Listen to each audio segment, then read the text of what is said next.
Good afternoon, everyone, and we are in for the third session on preserving time, which will be mainly about the archive, and we are going to talk about how image making is changing, how the archives are changing, and how do we kind of look at the archival moment at in the present into the future, and what are the ways in which the archive is kind of forcing us to rethink a lot of things, not just in terms of what it contains, but in terms of media, in terms of all kinds of creative kind of dimensions that the archives are opening up for us, which are not necessarily, in a certain sense, a conventional kind of logic of the archive, which is about recording, storing historical data which can be accessed again for reconstructing history. So, in this panel, I have the great pleasure of introducing the three panelists.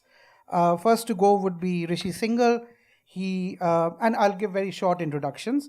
He has been teaching at the National Institute of Design's MA program in photography, and he will be presenting.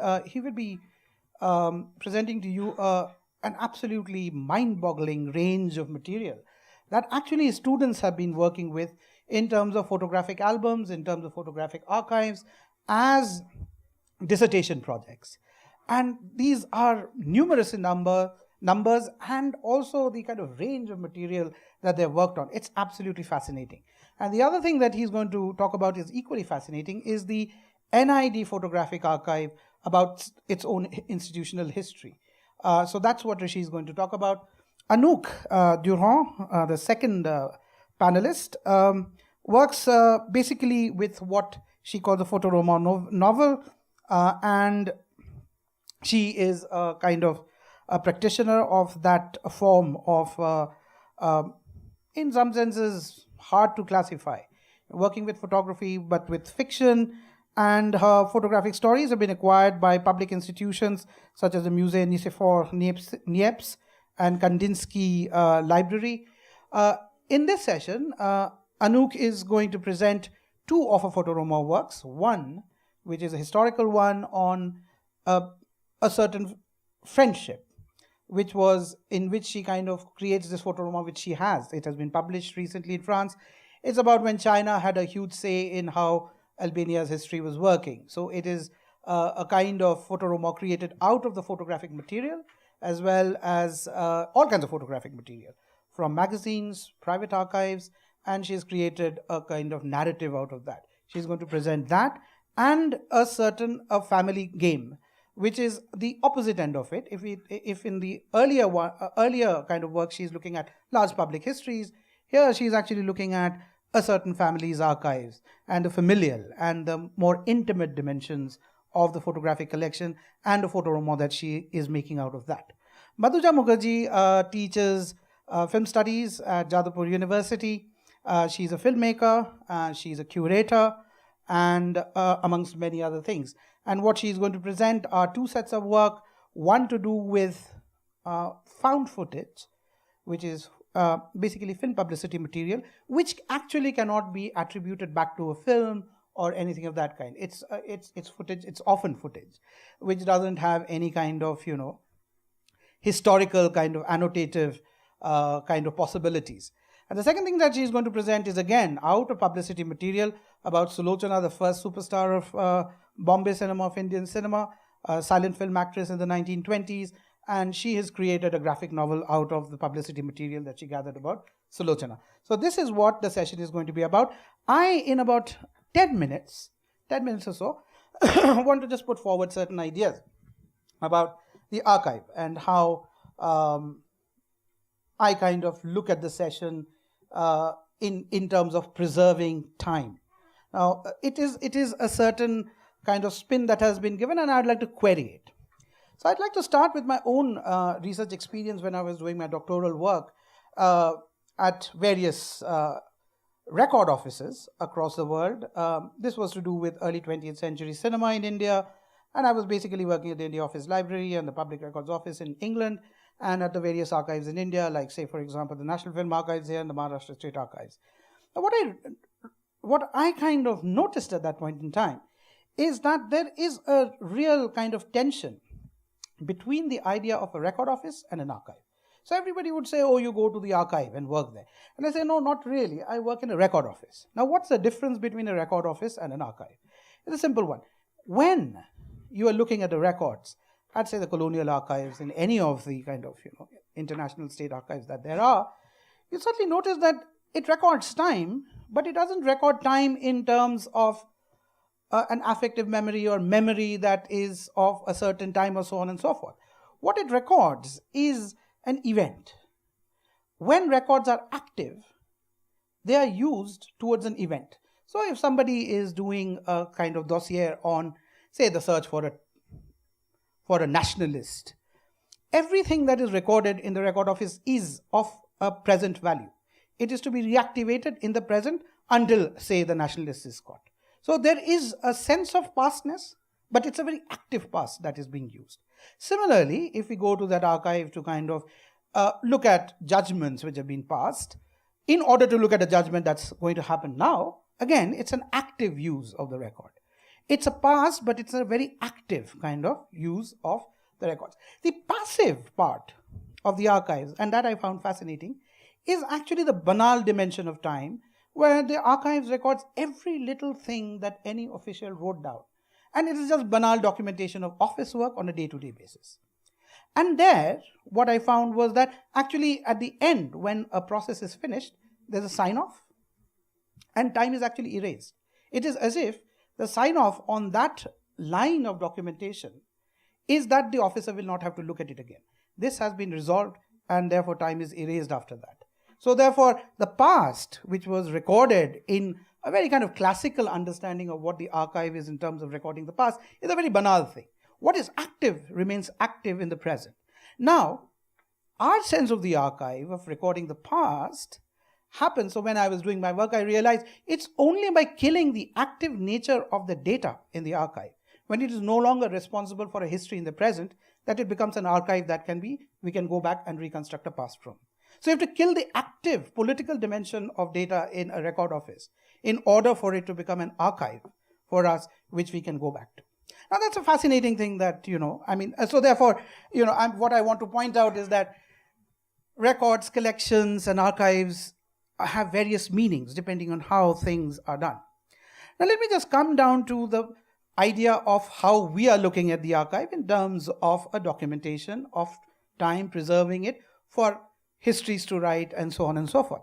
What we are basically talking about is possibly what the French philosophers Henri Bergson and Gilles Deleuze talk about is duration, which is an affective time, which is an expressive time, which is about a time which records the feelings, the emotions, and the expressive value of human life.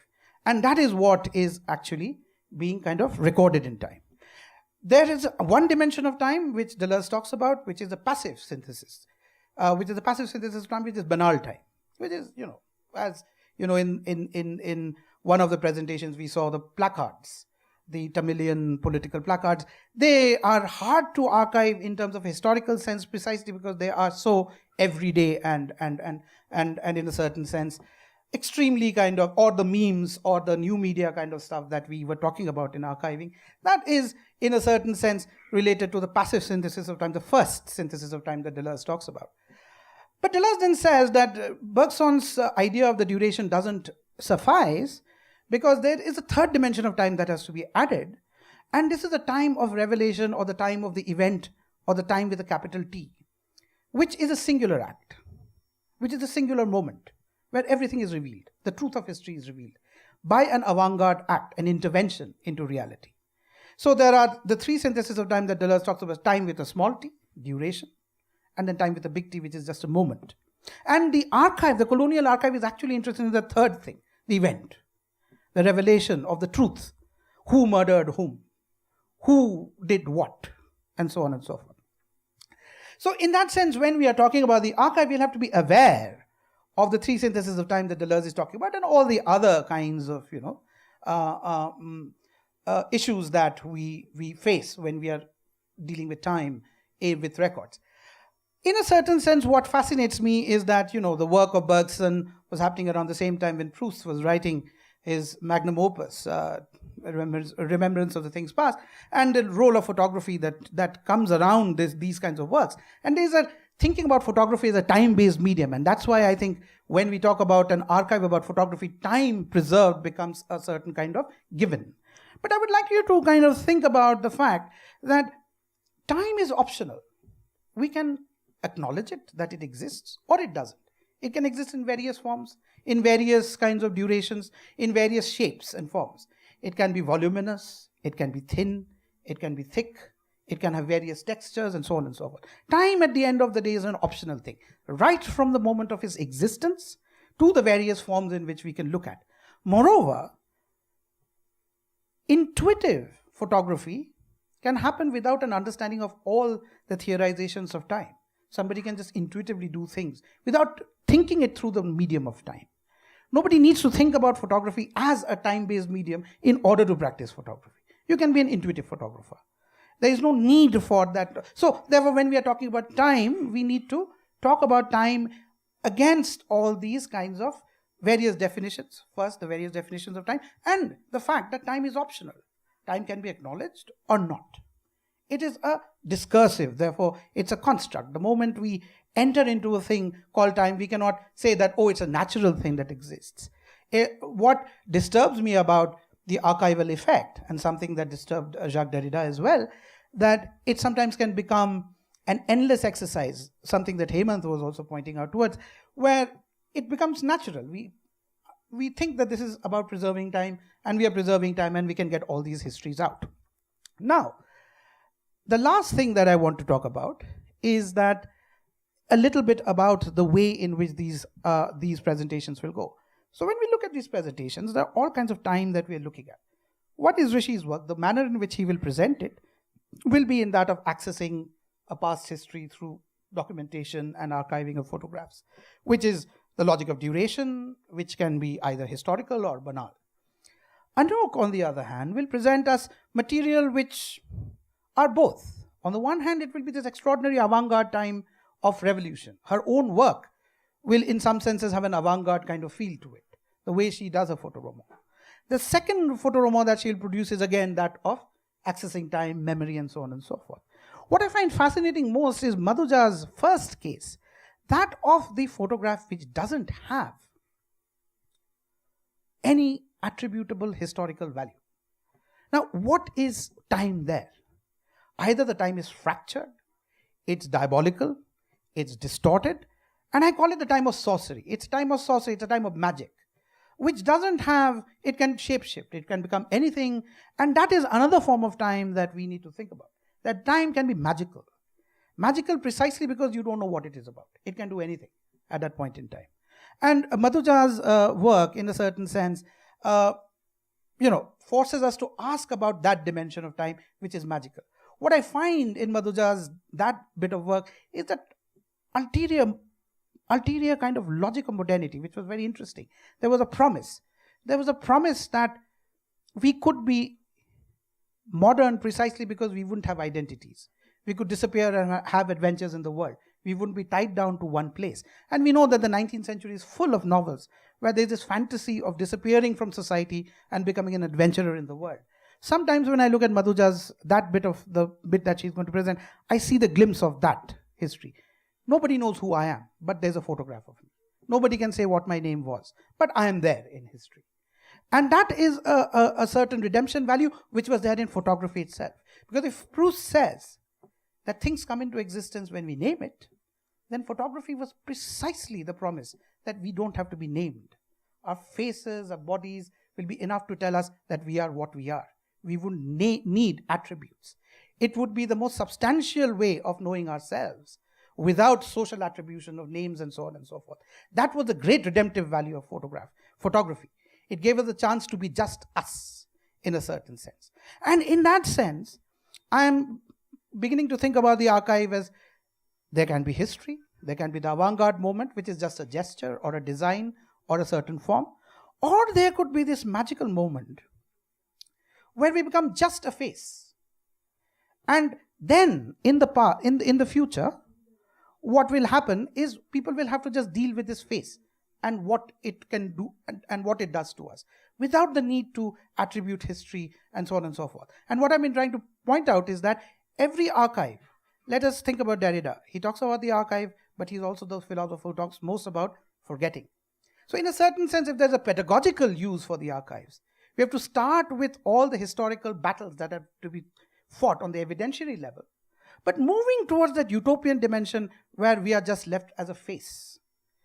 So therefore, the archive has to always be, that historical use of the archive has to be always be under erasure towards that utopian kind of logic, where we are just redeemed of every social attribute, and a photograph is just an evidence of our physical presence in a certain sense. And that is all that is needed to inspire work in the future, not necessarily, it is only when the identity games are over in a certain sense, but only rhetorically, that such a possibility can be mooted. So in a certain sense, I kind of introduced the idea of the archive through the works that we are going to look at, my own spin on their works. And I think without much ado, we shall just start with the first presentation, which is Rishi is going to present his material. Yeah. Hello, everyone. Thank you for having me here and giving me an opportunity to present my students' work, which is something that I like to do as often as I can. And before I begin, I also wanted to present a very brief context of what my students do and how that ties into the presentation that I'll be making today. So, as it's a master's program, 2.5-year duration, and instead of going in detail about it, I'll just highlight a few points that the second paragraph, the pedagogical structure relies heavily on a thorough understanding of the historic processes, contemporary practices, emerging technologies, sociology, politics, literature, philosophy, and visual culture. The program emphasizes contextual understanding of the subject matter. Balance of rational and intuitive processes is also encouraged. The program further aspires to unravel, articulate, and consolidate historic and contemporary visual trajectories inherent to the Indian subcontinent. So with that, I'll start straight away with the photographic archive, and I'll just read it out for you. In this digital age, the entire medium of photography itself has changed drastically along with photography education. The idea of the photograph as a printed physical object is diminishing, along with the way we view and dissect the photographic image. Our libraries are now digital, and students can look up anybody's work in a fraction of a second. In such a context, what role can the archive play? The archive is a somewhat democratic repository of information, of memory of a certain time, and of things that were important as well as things not so important in people's lives. The photographic archive functions, therefore, both as a record of a person, a time, or an event, as well as a more ephemeral testimony to what humanity looked like at a time before us. For students of photography, the archive becomes a look into the history of the medium as well as the history of a people, a place, perhaps even a family or a community. In India, the photographic archive is hardly valued and not much understood. For young practitioners of photography looking at an archive, often of photographers in small town studios, local photojournalists, or even within their own families, opens up a complex narrative of medium itself and the role it played in the evolving social, political, and cultural context of people in that period of time. So now I'll talk about some of the dissertation projects. So basically in our program, students have been tracing the history of Indian photography as part of their coursework since 2008. And 2012 onwards, they've also started making books, photo books based on their research. And from 2008 till 2012, they were primarily digitizing collections. So I cannot confidently say that they were archiving work, but they were digitizing old negatives, old prints, maps, drawings, and so forth. But 2012 onwards, they started creating a system where, apart from preserving, organizing collections in a certain way, they also started reflecting upon those collections based on sociological concerns, cultural concerns, economical concerns, history, region, context, and so forth. So basically, after they complete 4 semesters, so which means 2 years of classroom engagement, they are expected to identify a place. It could be, a family archive, studio, library, museum, And I also encourage them to visit their native towns, villages, cities where they come from, and look at the possibilities, what they may find there. So Indian photographic history is often relegated to a certain canonical approach of photographs of royalty, photography of British and European photographers who looked at the country through a certain colonial gaze, apart from a very few well-known Indian photographers of the 20th century. So the dissertation functions not only as a database of alternate photographic histories, but they also contextualize this history around the wider world of politics, society, as well as aesthetics of the time in a particular region. This is gradually building into an archive that would be extremely valuable to scholars studying the history of Indian photography through alternative sources such as vernacular, the family archive, as well as commercial studios in the 19th and 20th centuries. So these are some covers of the books, as I was telling you, since 2012, they have started doing these books. I mean, they are not published, they are all dummies, but we have started collecting them now. So for example, this dissertation, Chaya O Chobi, Shadow and Image, a dissertation on the photographic archives of Rabindranath Chatterjee, an amateur photographer who has been photographing his family since the 50s in Calcutta. Then Sheikh Muhammad Ishaq, who I think is my 2013 batch student, the Royal Marathas of Tanjavur.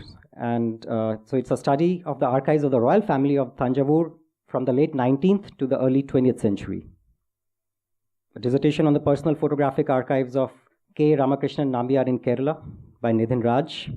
So I'm just giving you some snippets. Obviously I cannot show you the entire survey of dissertation books that students have made, but these are some glimpses into what they look like.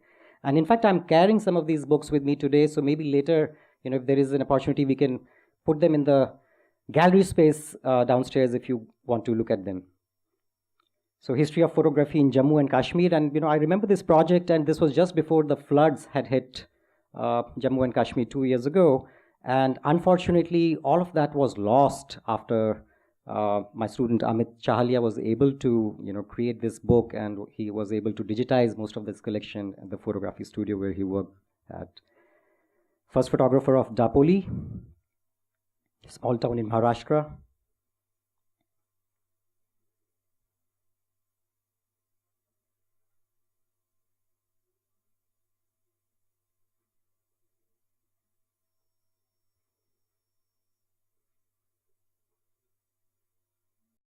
So this actually shows the map of the places, where these students over the last couple of years have done their research in.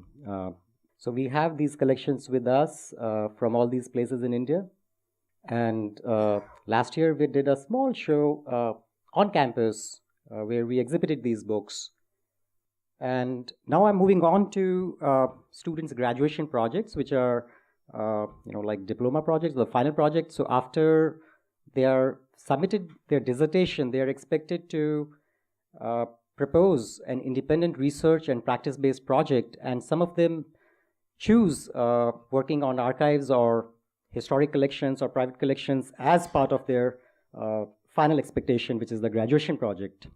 And this one I'll talk about very briefly. This is by Purnima Mar, who comes from Chamba in Himachal. And so basically what she did as part of a dissertation project, she approached a local studio there, Karachi Photo Studio in Chamba, and they had glass plates, which were collecting dust. They were shoved in some trunks. So she started working on that, but then the owner became a bit reluctant, and he was like, why are you doing this? Is there money in this? And then she couldn't really complete that project at that stage. But then as she spent time looking at those glass plates, she became so sensitized to the history of that place, she decided to take it up as her graduation project, and not just through the Karachi photo studio, but some other studios in and around Chamba. And I'll just talk about very briefly what she did as this project. She collected these old negatives, prints, glass plates, digitized them. In many cases, she gave the digital files back to the owners, and she helped them clean the glass plates in a certain way so as to ensure that no further damage is done to the already very fragile physical material. So home is the physical place and the emotional location in which the family album is embedded. It is a volume of experiences constructed and presented to the family members, relatives, friends, and acquaintances. It is a medium to show the historical truth and emotional reality. It tells the viewer about what there is and how it was. It creates an inventory of life and a link between the past and the future. Cameras take us through the family life so that we can prove of our own existence. The family album becomes a historic document of a particular family, and all is that remains. So this is just a very brief context of how she started working.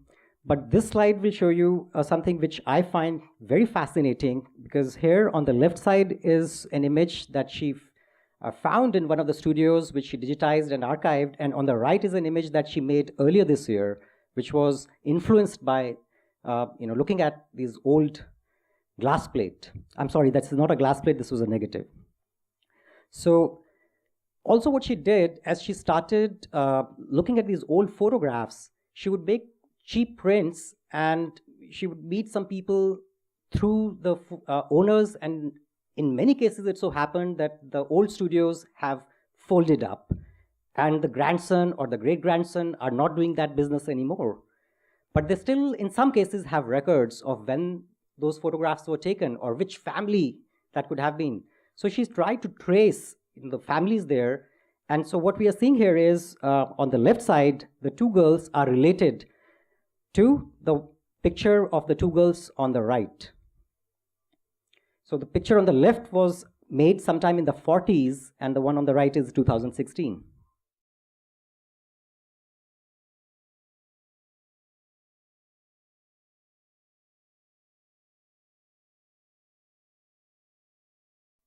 So now I'll briefly talk about the NID archives. I'm assuming there are few NID alumni present in the gathering here, and it'd be interesting for them to actually identify some of their professors and some people that they must have known when they were studying. So post-independence, India as a young nation was on the verge of rapid industrialization, and NID was established in 1961 by the government of India and on recommendations of Eames report prepared by Charles and Ray Eames with support from Ford Foundation.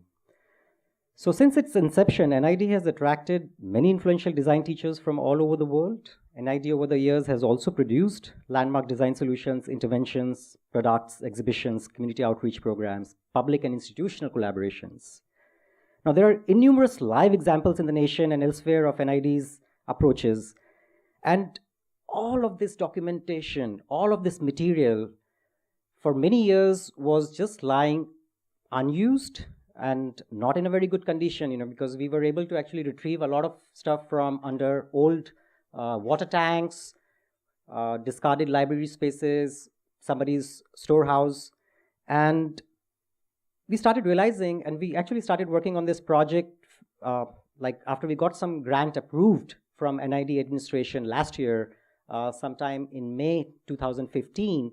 And since then, 6 of my students have worked on this project where they would go through these collections, and there are boxes and boxes full of negatives, prints, maps, drawings, teaching aid. Because NID was established in 61, so initially there were hardly any design teachers in India at that time. So a lot of people were coming from abroad to teach, and at that time they would bring these 35mm slides as teaching aid to make presentations, and they would leave these slides at NID. So the students have very systematically started looking at that material. Most of the times things are not labeled, so they have to do this research to figure out what they're looking at. So in August 15, it actually started in June, but in August I think we got the money, and we took up this Herculean task of archiving this assorted collection, which involves digitizing, metadata tagging, organization, physical reorganization also of boxes and negative sleeves inside. In many cases, there were no sleeves over the negatives. So it contains a vast repository of many national projects, works of national and international designers, artists, craftsmen, teachers, sociologists, activists, scientists, students, material explorations, traditional crafts forms, products, design solutions, classroom projects, community projects, and so forth. And I'm hopeful that in due course of time, NID will create a digital data bank of this archive to facilitate any other related research by students, and not just NID community, but I would like to, we'll see whether we can do it or not, but I really believe that we should be able to do it, where we make this collection, this archive, open to anybody, anywhere in the world. And this can also create prospects for publications and exhibitions on many diverse subjects pertaining to the history of design and contemporary design practices in India. So some brief glimpse of this project. As part of the archive project, which currently contains approximately 93 boxes of photographic negative prints, projection slides, lithography material, and slides. This is just one section. And so far, and I think when this slide was made, this was last month, and since then, 2 other students have been working on it. So these many exposures have been scanned, 1,63,673 were scanned before the project had started by some other sources, because NID from time to time has tried to come up with a certain, what I may call, a very linear history of NID or history of design. And for that, they had done that work in the past. And last year, these 2 students, Sheikh and Clifford, they started rescanning some of that, and they scanned some more negatives. And then, as I've listed earlier, they organized it in a certain way by creating metadata, by organizing it properly. And now 2 other students, Rishi, Ganeshan, and Namita, are working on it. And this year, Sheikh, he came up with 3 dummies of a book, which we will see if we could publish it someday. And in fact, I'm carrying those dummies with me today. And the first one was on a faculty member, a professor at NID, Mr. H. Kumar Vyas, and whose design career began in United Kingdom, where his talent came to Gautam Sarabhai, who's a industrialist in Ahmedabad, and it came to his attention, and through inspiration and example, Kumar helped build India's first cadre of design educators at NID. And in addition to developing industrial design curricula at several levels of education and training, Kumar also created first materials to take design as a concept and as a problem-solving process to audiences beyond the campus. And the second book was on another towering figure at NID, Helena Parentupa, who I think was instrumental in setting up NID's textile design program. And see, a lot of times it also so happens that history, or how one understands history, is in many ways controlled by who's giving the commentary on that history. So, these are some examples with, over the years, NID has not really been sensitive towards, because sometimes, you may have some personal differences with the person whose collection we are looking at. And some of these things were very systematically eliminated over the years by, I won't mince my words in saying this, that NID or the official NID publications on history of NID will not have these references, because there were some issues due to which they very consciously eliminated these references. But my students, and since they are also doing their research, they would go to some of the students whom Helena had taught, who now are very influential teachers and designers in their own right.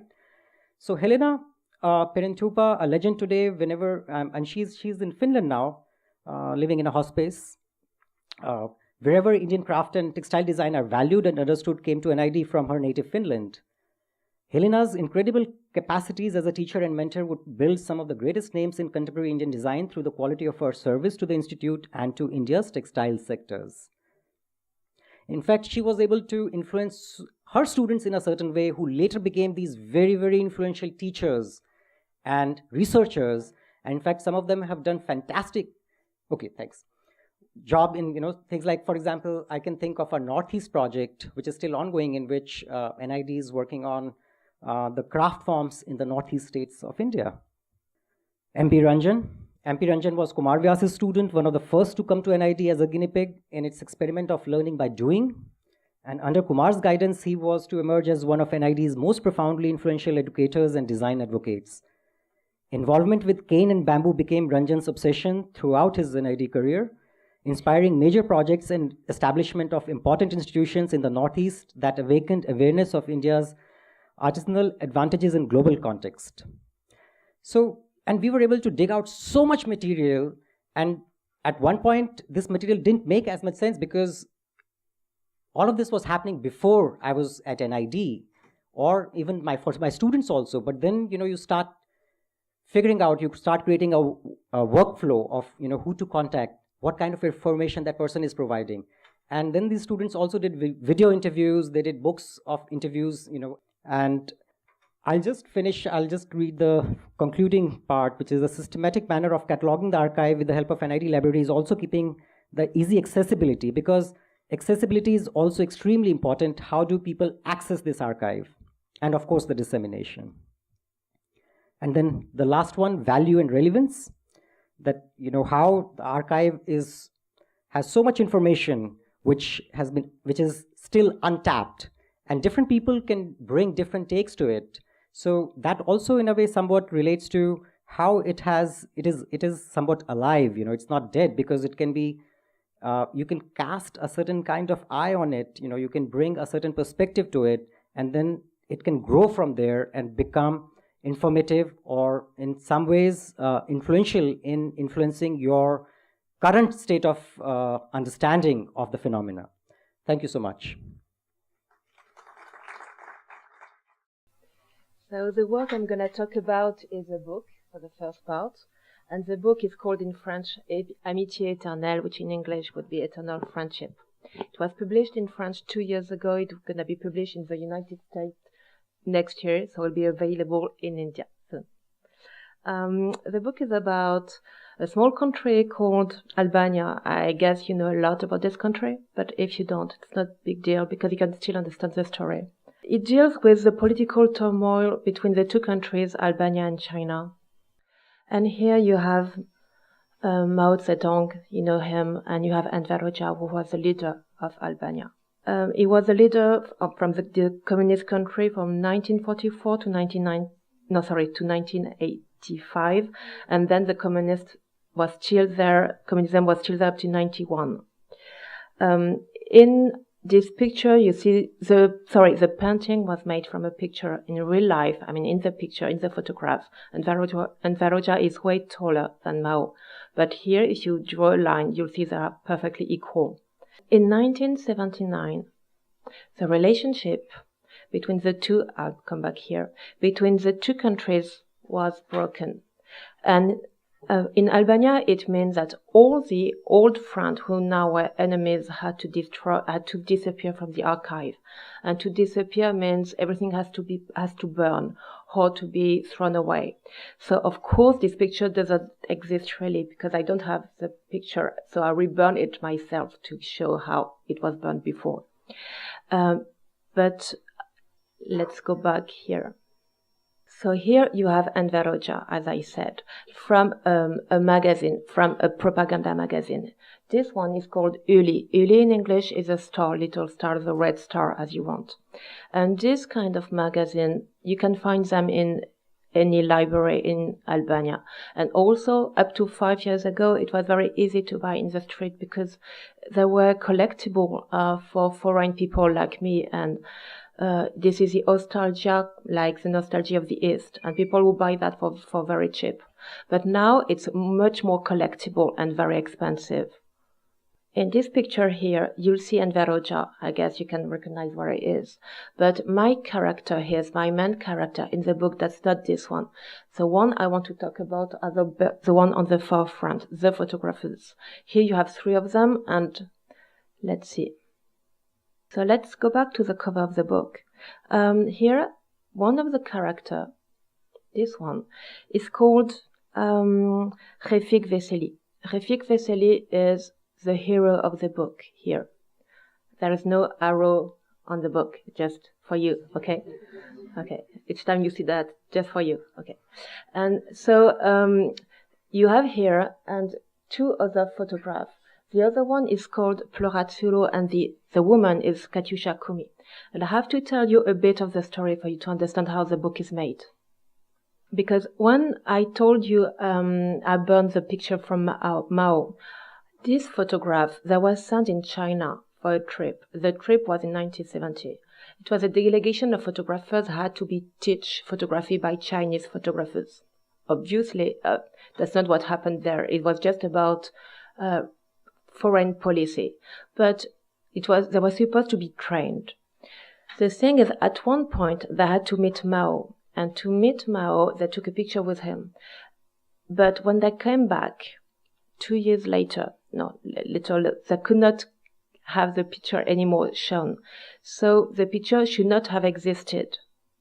But I can find the picture, so I have to make a little stop here and explain you how I could get the pictures.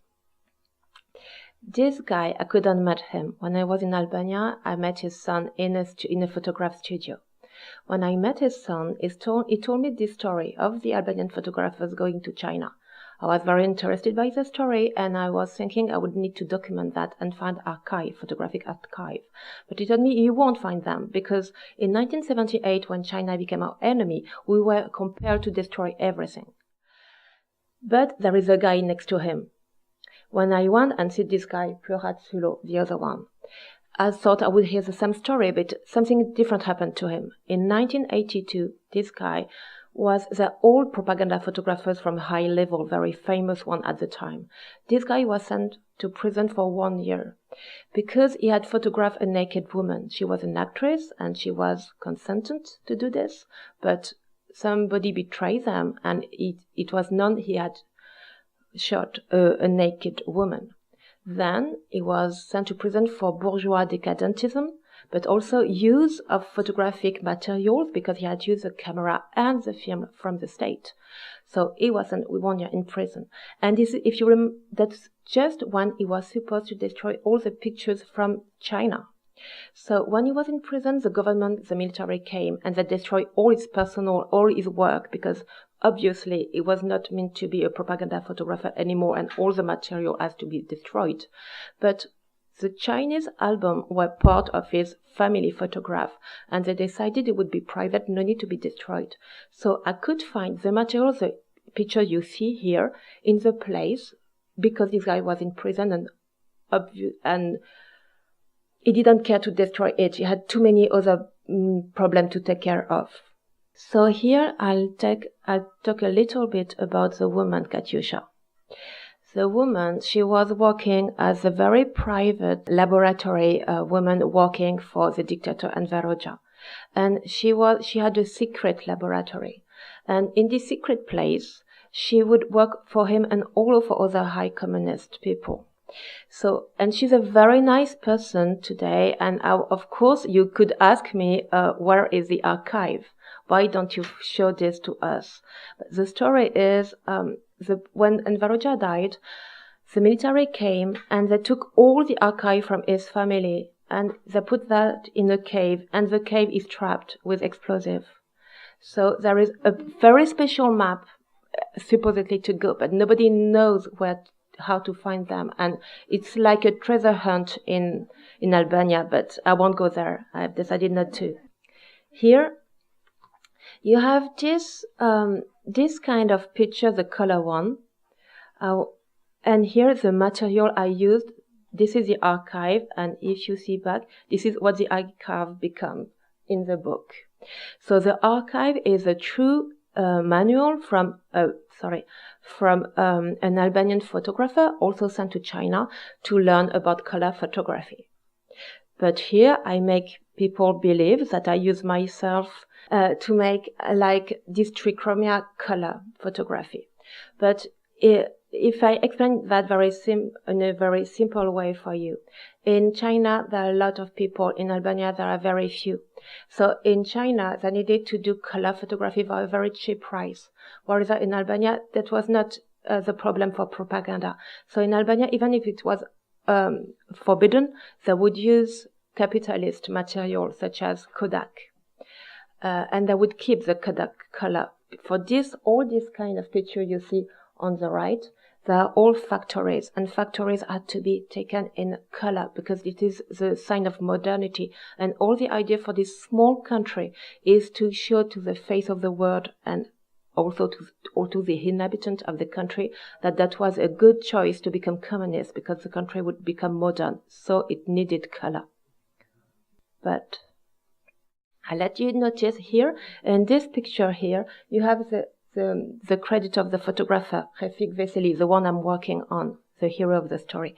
So it's the first time that he is credited, and if you think that's the first time that he is making a picture, because all the pictures before in China, I do not know who are the photographers, because the photographers were Chinese photographers. I don't know if you follow here. Okay, they were photographing the delegation. Here, so why was I so interested in that story of this photographer, Refik Veseli? It's because I was working with one of a colleague of mine called Gilles de Rapper. He is a social anthropologist and is a specialist of Albania. And what we do is, as I told you, the hero to us are the photographers. So we go there and we are interviewing for a few years now people working for the former communist government. And doing so, we are creating a lot of visual archive, but also oral one, because we are recording and translating a lot of interview we're doing with them. And I will go on a little bit. I will talk about this a little later. But Refik Veseli has a very special story. Still, you see the yellow arrow to see. So during Second World War, when he was a young man, when he was 16, he used to work as a very young photographer.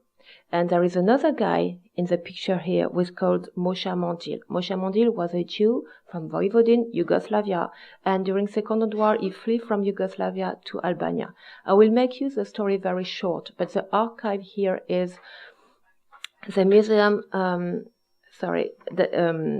the Washington Museum of the Shoah.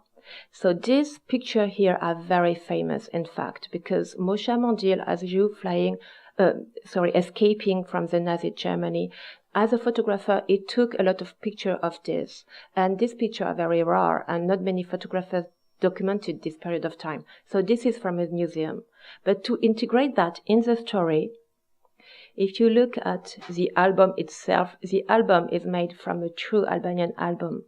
So I took this from an Albanian guy, is a photographer, but an amateur one called Prentoci.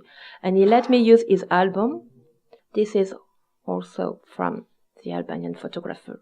So to me, it's very important to say that I'm telling true stories, but I have to mix a lot of documents to be able to document the story. So here, you have a kind of, at the end of the book, I have to explain all the collection and all the fund I used to create the story. Some of them, the credit I told you a few words about, other I did not. But anyhow, for example, I had to use, but I was privileged to use the photograph for the ambassador of Albania in China. And this was very helpful to me to have this kind of pictures, because pictures I could not find in the archive. As I told you before, there is no such archive. I will develop a little bit more, but I had to rely on private archive. Here's a private, what I call private archive is private, but of special people, ambassador or photographers, in a way. So this is all from the magazine. And also I use the text from different kind of, whether in Albania, whether Chinese publication. And what we've seen in color, I've talked about modernity. So I would like to focus a little bit on how photographers at the time would represent modernity, because they could take plane, they could have very modern materials. But on the contrary, I will just show you a few pictures, family photographs, that were not part, this is not part of the book, it's just for you to understand. I talk about modernism, but in this family pictures here, it's a mix of different families from different regions and from different periods of time, 50s, 60s, and 70s, and even 80s. But for Albanian people, there is no color for family photograph. And if I quote one of my correspondents, she would say, my informant would say, all the important people were in color, but we were black and white people. And they would try to figure out how to create a little bit of fantasy on that. So they would hand paint or add flower or do. And for the end paints, I would use sometimes for the ink, I would use the flower taken from China. China would send for first time May, you know, when you do this with the flowers. And I would take the flowers and use the ink, because they're not true flowers, but cotton flowers. And in this kind of material, all of this is just a virtual collection, because I'm dealing with personal archive. So I just digitalize or scan the things. I do that at the people's house, or sometimes when we meet in bar, I do this in bar. But all my collection is now quite a very important one, but it's only digital. Because my point is to say here that it's not only about collecting archive, but it's also about reusing it. So that's why I'm using that archive remix. I will just show you a very little project, which is like a play card. We call it, I think you call it Happy Family Games. And this is from this time, I didn't have to look for the archive that came to me, because it was a workshop. And the workshop was a workshop with elderly women from their 60s to their 90s. And I thought I would do a book with them. That's what I intended to do. But I had to work with them in social centers and retirement homes. And I don't know if you've been there recently, but people are playing all the time.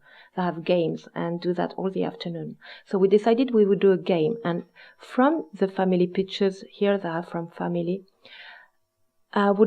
one of my points was to what to do with this very mundane, very different kind of period of time, very personal pictures. And at the same time, I had access to a beautiful collection from the Musée Nicephore-Niepce, which are family album collection given to the museum as a fund. I will show you only 2 of them, but they have a huge collection. So I decided to mix both material. One of the cards was a family member, and the second face would be the museum. But on the card, even people had a lot of the women who work with me, they could work on they were not forced to decide how many members families they would get. For example, if they wanted 4, they would have 4. If they wanted 10, they would have 10. And some of them decided no husband but a dog in the family, and so no husband and a dog. They could decide what the family would look like. And here, the most important part to me also is the story. So each member of each participant would tell his biography, or her biography, but the biography would be linked to photography, the history of photography. I will give you just one example. I was told, and I learned that usually during this time, there is argentic time. The man would be the specialist, would take the photography, and the woman would be the keeper of the memory of the family, and the woman would organize the family album. In this case, it was very, very different. So this is not something you will find here. And the woman would be in charge of taking the picture. And we are in a city, in Chalon-sur-Saône, where there was a factory of Kodak. So if you dig into the history, these histories, you can have a guy, the son of one of the women was a worker for this factory, and it's very linked to the history of photography. And on the contrary, in one of the family, there was a card called The Lost One, and all the people who died during Second World War in France, because one of the family was a resistant. So in this here, you can also, with the archive of any kind of family, link to another kind of history of photography. So sorry for the delay, for the time. Thank you.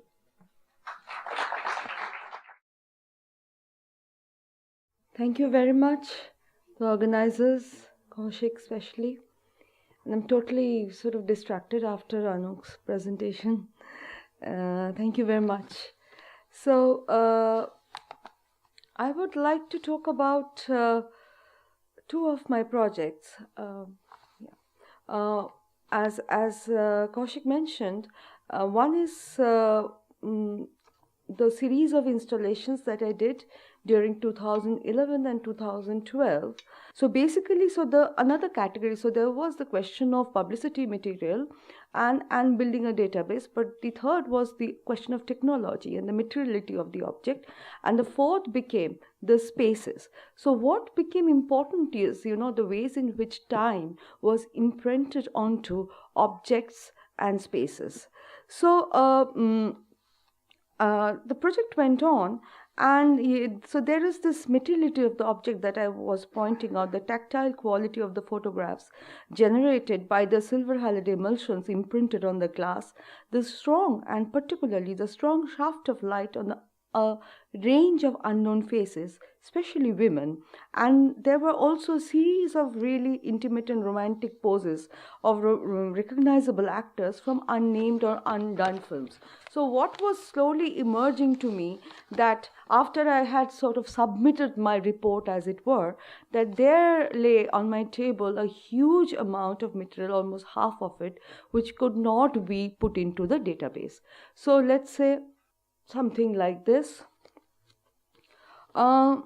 So basically, this project, as I have worked with film history and doing installations in particular, is another kind of work. So I was thinking in those terms, but I was sort of forced towards this creativity, or that I took the risk, as it were, is because when I was trying to publish one of these articles, and the peer review kind of said that how do we know that she has not invented this? So I was impressed that I have invented all this, and this. So many of this material by themselves looked like paintings. So such deliberations and failed attempts to, let's say, write academic papers, actually then I started being more adventurous and creative, and it developed into a series of installations, 3 of those. One was executed at the Nandan Art Gallery in Vishwabharati, Shantiniketan. The other was at the Studio 21. It was a group show in Calcutta. And the third one was the Rotterdam Film Festival. So these were the series. I'll come to the second work, but what is important, therefore, is I'll just show some of the images. So some look like this, and they were completely like washed out. There were these, so the negatives, the one on your left is how they looked, and then so there are these, basically these would be rejected, the one on your right would be rejected, and there were a number of films that I have not seen or even heard of, but some of them have been censored and they have been released. Some were like Raj Kapoor's name spelled wrong and things like that, and these are publicity material of the films themselves. Incomplete, and there are many incomplete these publicity material. Basically, the glass plates were used until the 60s because they produced very sharp images and very bright and high contrast images, like this. So while you know Nali Javant, you don't really know the name of the film. I had not seen pictures like this of Suraya or of Nargis, and this. So the image that Kaushik was talking about is the one on your left that really haunted me for long, and it still haunts me. I do not know who this actor is. So it is as I started working on this kind of material,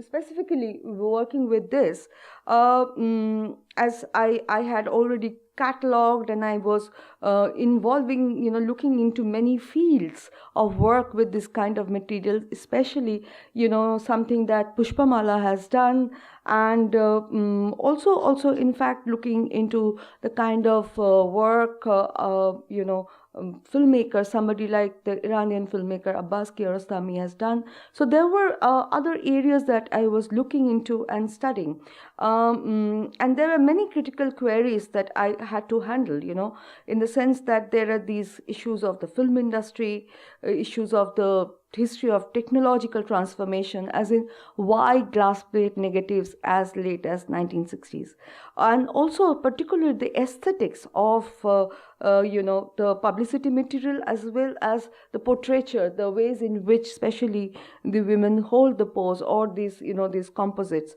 So of course, public cultures, as in how this material was circulating, let's say Hindi popular films in Calcutta.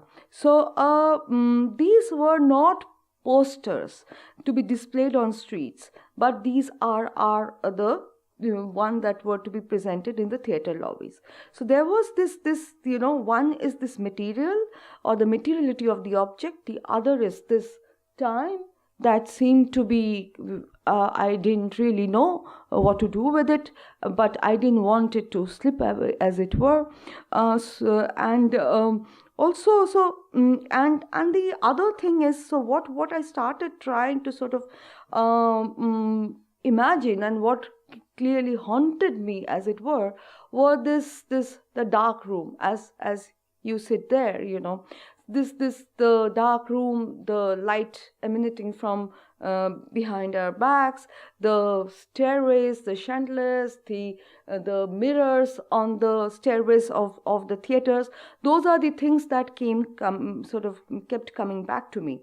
So it is on that kind of a thing, I began to ask, what is film history and historical material really? How do we write film history? And Kaushik was saying that, about magic. I was also thinking of mystery, something that one can, try and speculate and work towards that.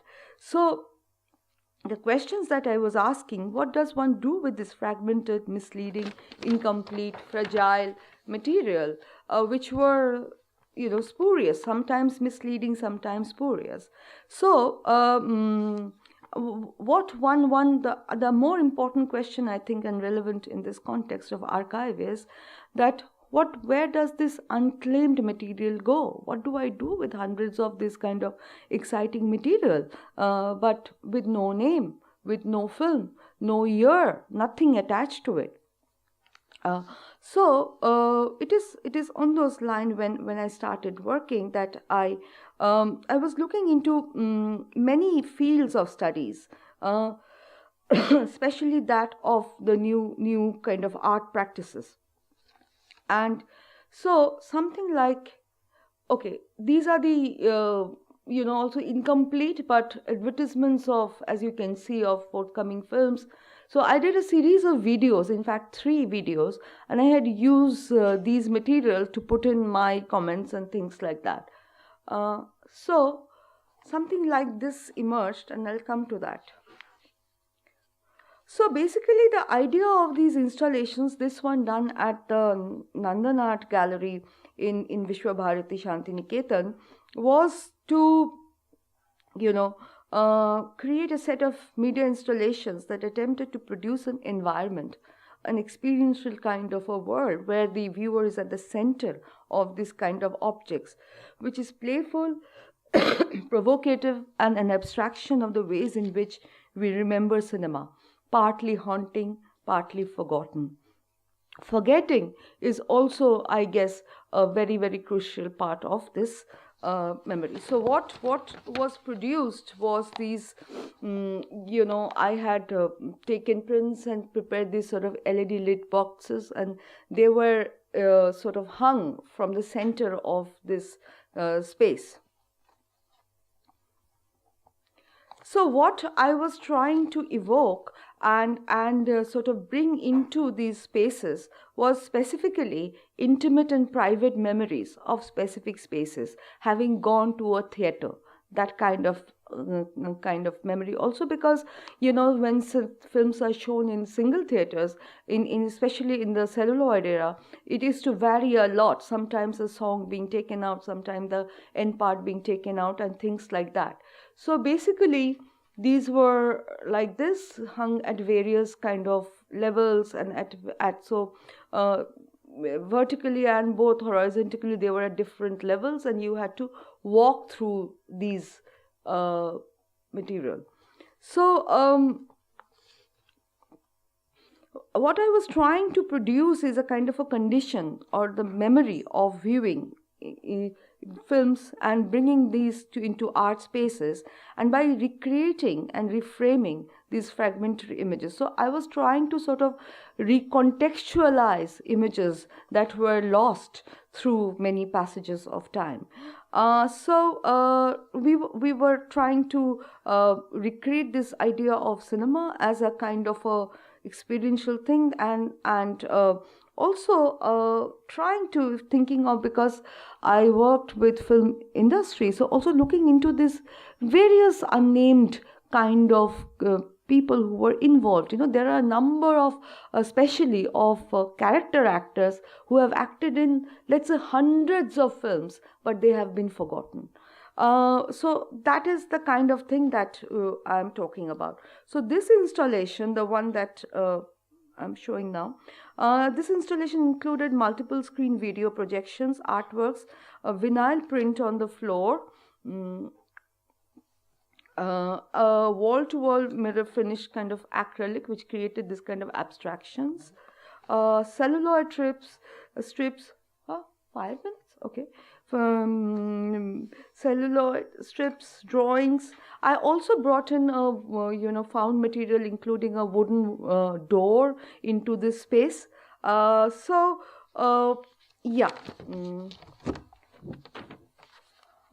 Especially, I'll just talk about 2 others. So this is from one of the videos,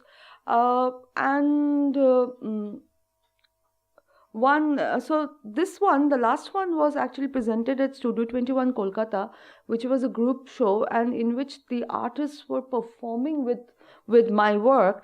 And the one that was presented at Rotterdam was, I was actually, one of the films that kept coming back to me was Abbas Kiarostami's Shireen, of these extraordinary faces looking at something that you can only hear. So basically, there were these 3 videos that were looking back to each other. So I had used 4 walls, and the videos were, the series of faces that were looking at another series of faces which I had shot, a video essay, and the other was these LED boxes that I had created.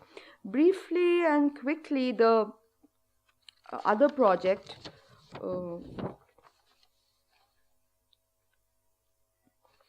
the one on the life and works of Sulochana.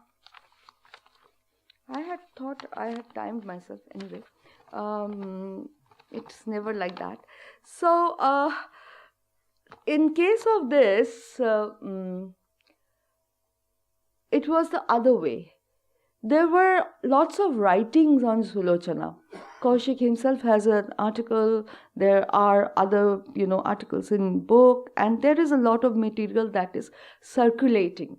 So when I was reading about Sulochana, or real name Ruby Mayers, especially reading her interviews, which are there in the Indian Cinematograph Committee report, and looking into various kinds of writings, I started wondering that A, how is this material circulating, and B, really, how was her, what kind of films did she do?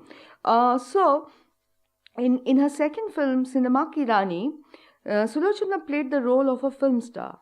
The film presented the glamorous lifestyles of the studio stars and exploited the autobiographical ambiguities of a star's life and the flamboyant images. So here she was kind of playing an actress who was having an affair with a suicidal painter. So in Cinema Ki Rani, Sulochana was playing both the daughter and daughter of a prostitute, as well as a woman who is in an adulterous relation with a suicidal painter. So there were many kinds of these kind of stories, especially the one, the Wildcat of Bombay. In Wildcat of Bombay, which was, so Sulochana was so popular that she did a series of talkie remakes of her own silent films. So she did Indira BA in the silent period, and she was then graduated to Indira MA in the talkie period. And the other is, the Wildcat of Bombay in the silent period, which became Bombay Ki Billi, in which she played 8 roles and also male roles. So it is out of these, and these are actually not the final ones, but these are the drafts that I am showing. So out of this thing, so this work, which is called The Whispers of a Wildcat, it has been published in the volume edited by Arijit Sen and Vidyun. It's called First Hand, the non-fiction graphic story. And so I created the stories, I tried and recreated actually the films. So let's say in Bombay Ki Billi, a remake of her own silent film Wildcat of Bombay, she performs 8 roles, including male characters. Her role in the film, and I had found a kind of a songbook of that. So her role, so it's really an ambiguous one. The booklet or the songbook of the film presented the plot as following. So it opens like that.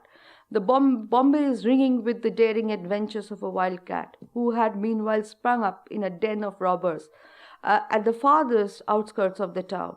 Her exploits lay in spending the money over the poor and needy, which she took from the rich in various ways. So she is playing the Robin Hood kind of thing.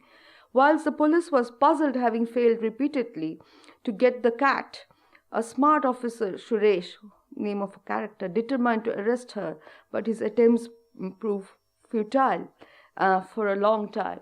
So I was then, therefore, and there is this description of an accident which is recreated. I also sort of juxtapose it with her interviews. So this is the one Cinema Ki Rani, and there is a on the top. Okay, they're not looking particularly good. Anyway, so the top, I had used this kind of a red light area, and the references were again from the film Pakiza. So there were many layers. There were photographs that were found in the magazines which I was looking into. These were in newsprint, so they were quite different in terms of their materiality as far as glass plates and the printed sort of material is concerned. The other is the one that was found widely in web, and the kind of theoretical essays. So out of that emerged these stories. So Anarkali, let's say a film, which is actually with, there is a lot of, so basically these are sketches on which there are these digital effects and things like that. Actually, this film is, booklets are there with the BFI, but it strictly says that you cannot use it for any purpose. So I then started doing these sketches and then build this story. So Sulochana, her films demonstrated the exuberance of the 30s, which comprised glamour, fashion, speed, and new spaces of pleasure. Especially her chiffon sari and the sleeveless blouses, along with the expensive chevrolet. There is a lot of stories about that. In fact, I found material like this on the net. These are part of the advertisements of Chevrolet car, where they use Sulochana's figure. So I took these and then recreated things like this. Also, these were found. The one on your right is the one that I found. The other is actually, I wanted to find that, and things like this figured.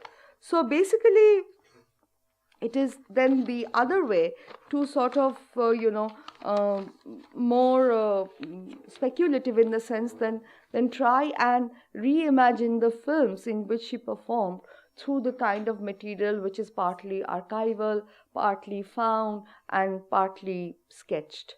I'll stop there. Thank you.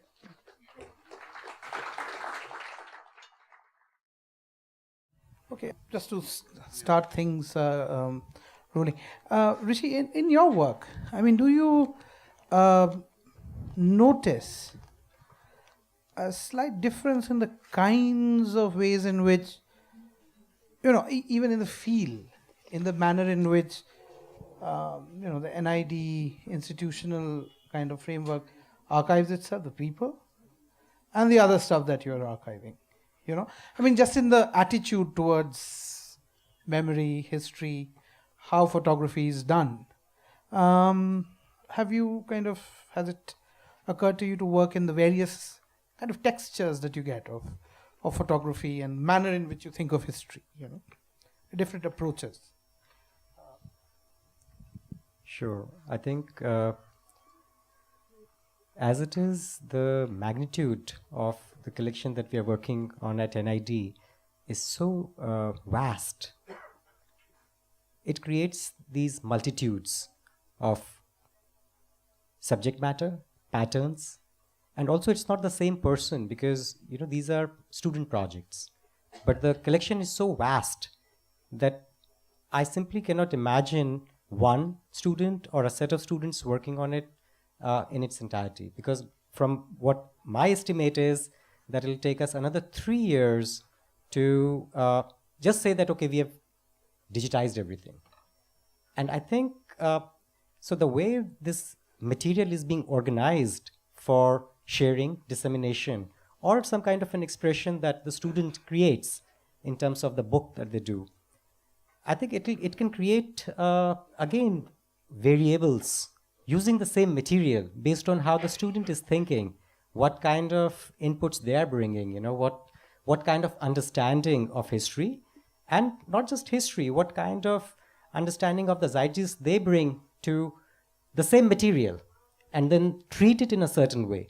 And sometimes the treatment could differ even by how you create a sequence. Then when you're creating the sequence, what kind of text you are using for that sequence? Are you describing the photographs? Are you creating some kind of a poetic narrative by putting certain photographs in a certain sequence?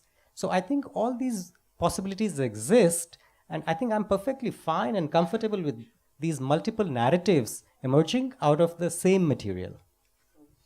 Excuse me, hi. I'd actually like to draw parallels between cinema and photography, and your presentation was quite interesting in that sense. What I really want to draw parallels are, the National Film Archives in Pune. Now, there's been this long debate that many films have actually been lost over time. I think India's first talkie has been lost and so on, in terms of the originals and stuff like that.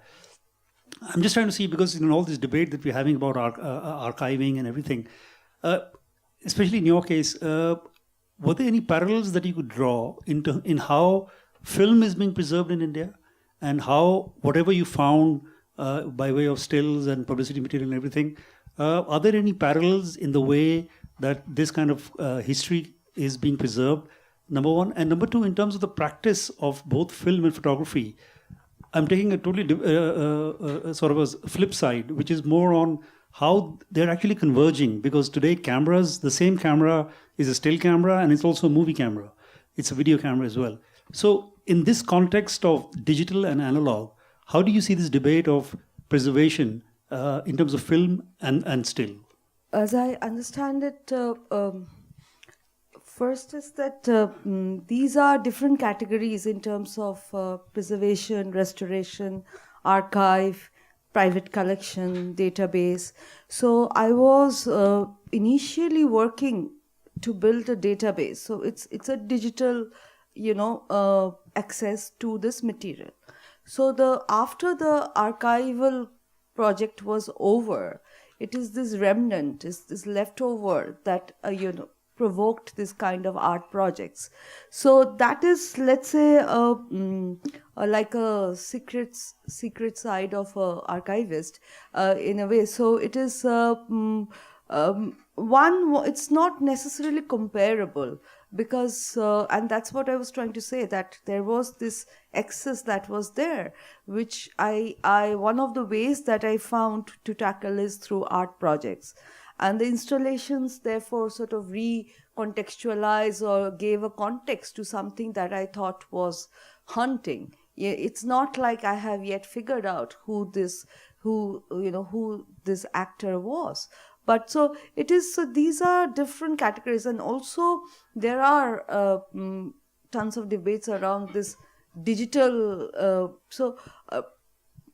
Digitization is not, as I understand it, archiving. So these are different categories. So it's with the digital and with the database, it becomes available, and much of the project that has gone into the database are open access and things like that, and for to be used by the researchers. So but there is the original material has been sort of cleaned and not necessarily restored, but cleaned, and then it has gone back to the collector. So the object per se, which are negatives, which are not really readable, so they are with the collector, and the prints, which are digital prints, are with me. So it is sort of quite divided. In your opinion, the digital medium cannot be given the stature of immortality as an archival method, even for the state of accessibility. So I wanted a question on can you even analyze and say very simply how the experience of analog archiving versus a digital archiving is? Can you actually structure that a little more? And secondly, if we actually imagine a little more, how would the future of somebody wanting to archive, say, a painting look like? Could somebody hypothesize that I start taking photographs of painting and that becomes an archive? I mean, even as a dystopian, vision. Thank you. I said that they are different, and they're indeed different. In the sense, the National Film Archive, which is an archive, actually has the material. But the projects that I have worked with, the material are not there. We have a lot of scans which are catalogued, and it is accessible through various means to the researchers. One of the platforms is something like indiancine.ma, for which we have also worked. I had worked on a studio, especially one based in Calcutta, and those films were, in fact, nobody had seen those Bengali films, and we found those material, and they have been part of the indiancine.ma. So I'm saying that these are different categories of access. Just as another category would be museum, let's say, something that displays the material in a particular way. So the one on how does one archive painting is I guess a really difficult question, in the sense I'm not even sure, but from what I figured out by visiting the major sort of, let's say, the museums and galleries, something like Louvre or the Van Gogh Museum in Amsterdam, that the ones that we have seen in print are quite different from the one that is on display. So I really do not know how that somebody who's working on museum and paintings will have to tackle this. It's whether we can really have that kind of archive in the way database that we are talking about for photographic material, if there can be. But I think a very important question. Could you, Anouck, kind of respond to the same question of analog versus digital? Because you mentioned that your archive is digital, whereas the analog stuff is in Albania, I presume. And so what kind of difference in kind of, the archive, handling the material, where do you think the difference lies in terms of... First, it lies in the way you can show them, maybe. For example, in the exhibition for family photograph, I printed them on we call it blue, a kind of blue paper, but I could not show the real one, was still in Albania. And I think for the public to see a reproduction is very different from seeing an original. So this is, and of course with analog you can recreate kind of very fake, real reproduction, but it's still not the same. Also, to be put, another positive way is to say that when you do analog, then the image you can recreate something very easily, because some people are painting on this, are cutting, are mixing, whatever. That's what you see on the exhibition also. So all what we say, the post photography is very easy with the analog material. But for me, for the archive, it's not only, this is very linked to the idea of author and credit.